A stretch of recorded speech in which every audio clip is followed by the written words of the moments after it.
or honey child, girl.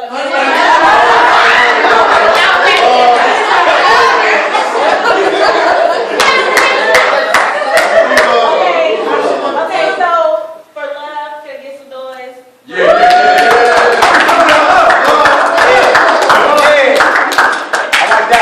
one. Alright. First one. And Number one. for honey child.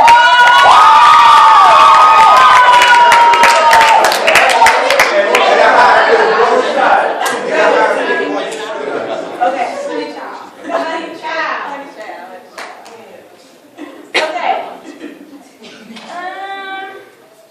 Sure. We doing both.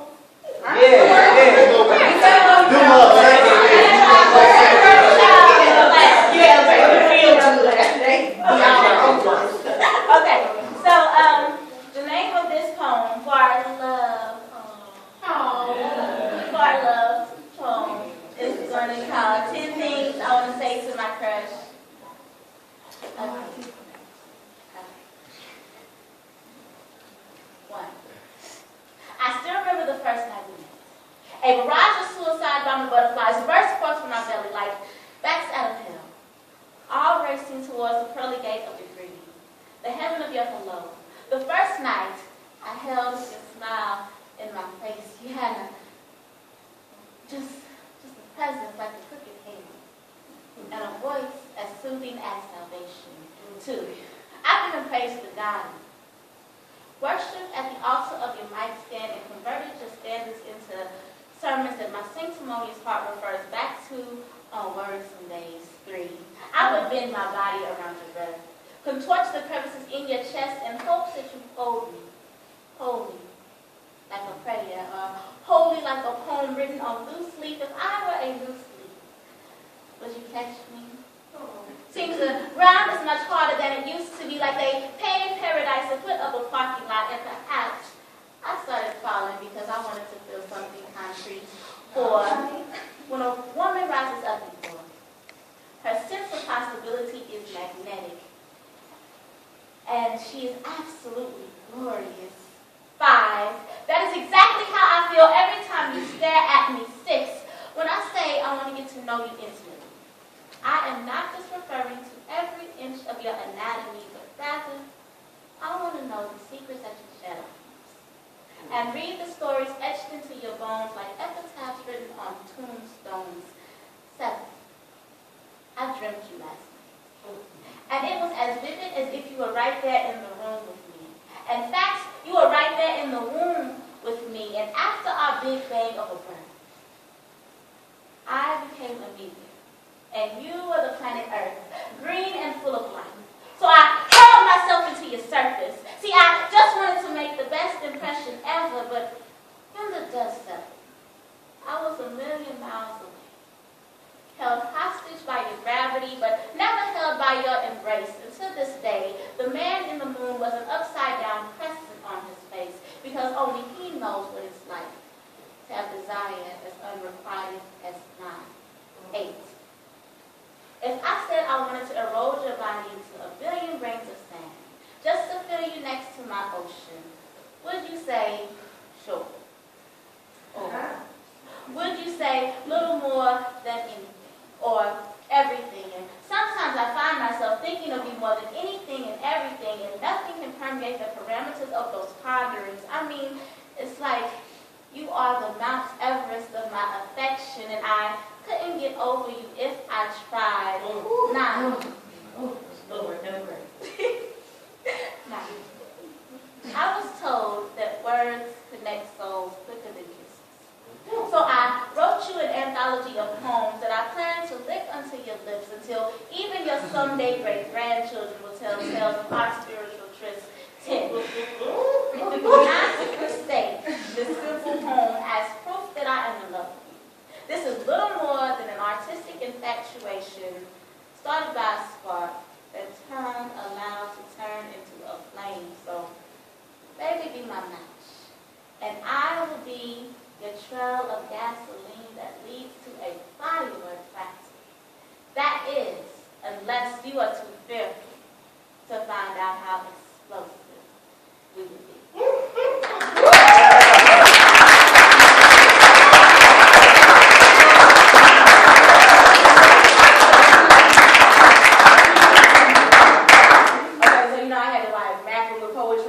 with him, and it was cool for a while, right?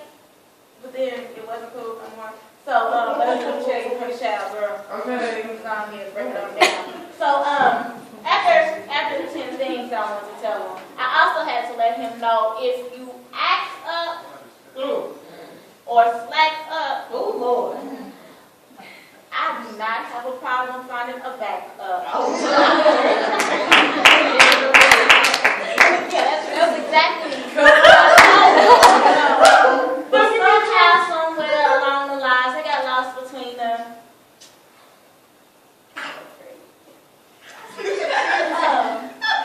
And my intense need to hold him. I took all of my sidelines and told them by the wayside, thinking that by some way I found someone who would sideswipe my emotions or be too controlling. Lesson: when you want to be treated like a queen, don't fall for the low man on the totem pole. He put on a show, and the show had me going, had me eating his words until I forgot that I know him or knew he wasn't after anything but a diary with a vagina. Yet I was so anxious to be his lady that I ignored he had more red flags than the nation of China.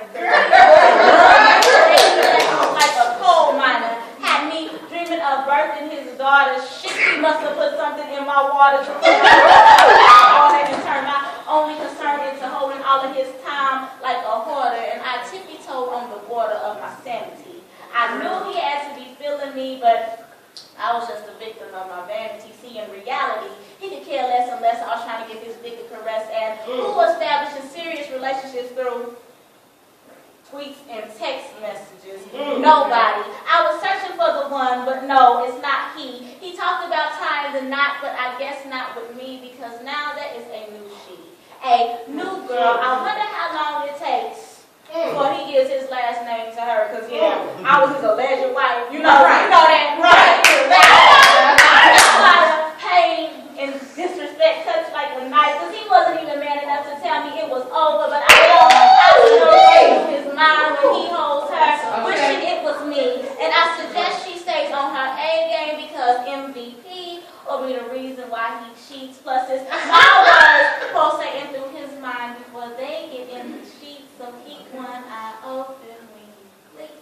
I am the smile in his slumber, the heat in his summer, but just like the season, it never lasts. See, I've thrown him away before, yet he boomeranged on my ass, but this time, I'll be sure to leave him in the past, like lunch trays in math class, like Reeboks and Barbie backpacks, and I love to get upset, just downright mad, but heartache is an experience that we all have to have.